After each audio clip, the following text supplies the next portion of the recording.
ABP live के साथ है राजस्थान कांग्रेस के प्रदेश उपाध्यक्ष राजेंद्र राज चौधरी जी। इनसे बात करेंगे जिस तरह से राजस्थान में सचिन पायलट को लेकर लगातार खींचतान चल रही है और उन पर फैसला आने वाला है। सर, आप क्या देख रहे हैं जो ये फैसला आने वाला है? कई बार मीटिंगें हो चुकी है, आप क्या उम्मीद कर रहे हैं सर? अब देखिए, राजस्थान का आवाम कांग्रेस आला कमान की ओर देख रहा है कि वो क्या फैसला करें। नियमित बैठकें हो रही है। राहुल गांधी जी और खड़गे जी ने एक बार पिछले महीने की 29 तारीख को बैठक की थी और पायलट जी और अशोक गहलोत जी के साथ में अलग अलग उनसे मुलाकातें की थी और बहुत कई मुद्दों पर चर्चा हुई। और उसके बाद में बाहर आकर के वेणुगोपाल जी ने ये ऐलान किया कि इन्होंने आला कमान पर दोनों नेताओं ने छोड़ दिया है, जो फैसला करेंगे वो मानेंगे और मिल कर के राजस्थान में चुनाव लड़ेंगे। और अब वापस उसके ऊपर कवायद हो रही है और आला कमान जल्दी ही सम्मानजनक फैसला जो पायलट साहब के लिए जनता चाहती है कि उनको सम्मानजनक उनकी राजस्थान में स्थिति बने, जिससे कि जो मतदाता है जिन्होंने पिछली बार चुनाव में 18 में वोट दिया, कांग्रेस की सरकार बनाई, जब कांग्रेस का राज था, अशोक जी मुख्यमंत्री थे, कांग्रेस अपने राजस्थान के इतिहास में सबसे कम सीटों पर सिमट के आ गई और वो 21 सीटें रह गई। और उसके बाद में वो अध्यक्ष बने, उनके साथ मैं उपाध्यक्ष रहा और हमने राजस्थान में दौरे किए और मेहनत की पायलट साहब ने। उसका परिणाम आया कि कांग्रेस की सरकार बनी और उसके बाद में अशोक जी को मुख्यमंत्री बनाया और वो डिप्टी सीएम बने। और 6 महीने के बाद में जो लोकसभा के चुनाव आए उसके अंदर कांग्रेस बुरी तरह से पराजित हुई। 25 की 25 सीटें कांग्रेस हार गई। मुख्यमंत्री जी के पुत्र स्वयं 3 लाख के करीब वोटों से हार गए जोधपुर से, और 44,000 से सरदारपुरा विधानसभा क्षेत्र जो मुख्यमंत्री जी का है वहाँ से हार गए और अपने स्वयं के बूथ से भी हार गए। तो ये ऐसा सरकार ने 6 महीने में कौन सा गलत काम कर दिया जिससे कि ये फैसला जो है जनता ने किया। अब चुनाव सर पर है और उसमें निश्चित रूप से कांग्रेस आला कमान इस बात को लेकर के चिंतित है और उसमें फैसला किसी भी क्षण लिया जा सकता है और कई दौर की बातचीत चल रही है पार्टी की। और आम जनता को, राजस्थान के आवाम को, नौजवानों को भारी उम्मीद है और भारी आशा है और उत्साह के साथ में कांग्रेस के फैसले का इंतज़ार कर रहे हैं कि पायलट साहब को लेकर के वो कौन सा सम्मानजनक फैसला कांग्रेस आला कमान करती है। सर, जिस तरह से आप सम्मानजनक फैसले की बात कर रहे हैं तो मैं ये जानना चाह रहा हूँ, जिस तरह से अभी छत्तीसगढ़ में भी गतिरोध चल रहा था तो वहाँ पे के सिंहदेव को उप मुख्यमंत्री का प्रस्ताव दिया है, तो यहाँ पे भी क्या फॉर्मूला मान रहे हैं, क्या कुछ मांग रहेगी आपकी?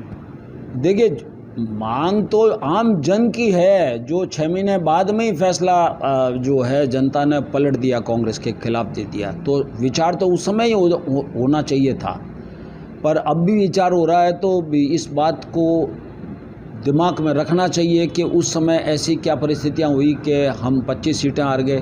तो क्या उस समय आप देखिए, केवल 25 सीटें नहीं आ रहे हैं, हम राजस्थान में केवल 11 विधानसभा सीटों पर ही कांग्रेस आगे रही है 200 में से। तो इसलिए हमको विचार तो ये करना पड़ेगा ना। अभी कांग्रेस सर्वे भी करा रही है, अलग अलग सर्वे करवा रही है, पार्टियों को देखा जा रहा है और बहुत इस दृष्टिकोण से जो है वो मेहनत पार्टी कर रही है। पर फैसला पायलट साहब को लेकर के आला कमान क्या सोचता है, उनको जिसको राजस्थान की जनता सम्मान की नज़र से देखे, वो महत्वपूर्ण है। नहीं, जिस तरह से देखा जाए तो सचिन पायलट जी उप मुख्यमंत्री भी थे, प्रदेश अध्यक्ष भी थे, अब क्या उम्मीद कर रहे हैं, पर क्या कुछ फैसला है उनकी? अब मैं ये कह रहा हूँ ना कि पायलट साहब की तो कोई डिमांड है ही नहीं, उन्होंने कभी डिमांड की नहीं। वो तो केवल ये कहते रहे कि वसुंधरा राजे सरकार के समय में जो भ्रष्टाचार के आरोप कांग्रेस ने लगाए थे उन आरोपों की जांच हो, जो जनता से हमने वायदा किया था, और वो वाजिब है। कर्नाटक में भी कांग्रेस ने भ्रष्टाचार के मुद्दे पर चुनाव लड़ा और वहाँ से कर्नाटक की जनता ने कांग्रेस के समर्थन में मत दिया। और यहाँ पर भी वही मांग पायलट साहब की है, चाहे अजमेर से जयपुर तक का पदयात्रा की 5 दिन की, मैं भी उनके साथ था।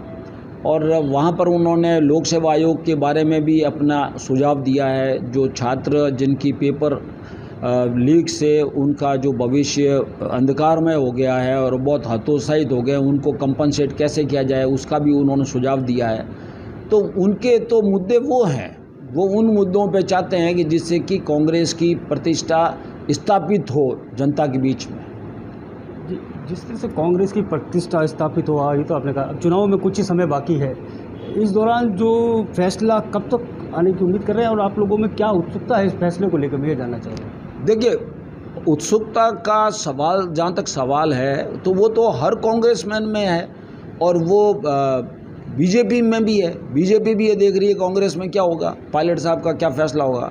अब देखिए बीजेपी की तो हालत कितनी बुरी है कि यहाँ राजनाथ सिंह जो 4 नंबर के नेता हैं देश के अंदर बीजेपी के, वो आए थे बालेसर जोधपुर में। बाबू सिंह जी राठौड़ जो 3 बार एमएलए रहे हैं वहाँ पे बीजेपी के, उनके हाथ से माइक छीन लिया गया। तो वो तो सबने देखा है ना वहाँ क्या स्थिति बनी बीजेपी की, तो वो क्या संदेश देंगे। वसुंधरा जी भी नहीं आई उस मीटिंग के अंदर। एबीपी लाइव से बातचीत करने के लिए बहुत बहुत धन्यवाद। सबसे बड़ी बात है कि सचिन पायलट को लेकर जो हो रहा है केंद्रीय नेतृत्व का फैसला, उसका इंतजार किया जा रहा है। साथ ही सम्मानजनक जो पद की बात है उसको लेकर भी निगाहें बनी हुई है। एबीपी न्यूज़ से बात कर रहे थे प्रदेश उपाध्यक्ष राजेंद्र चौधरी जी, जोधपुर से कर्णपुरी।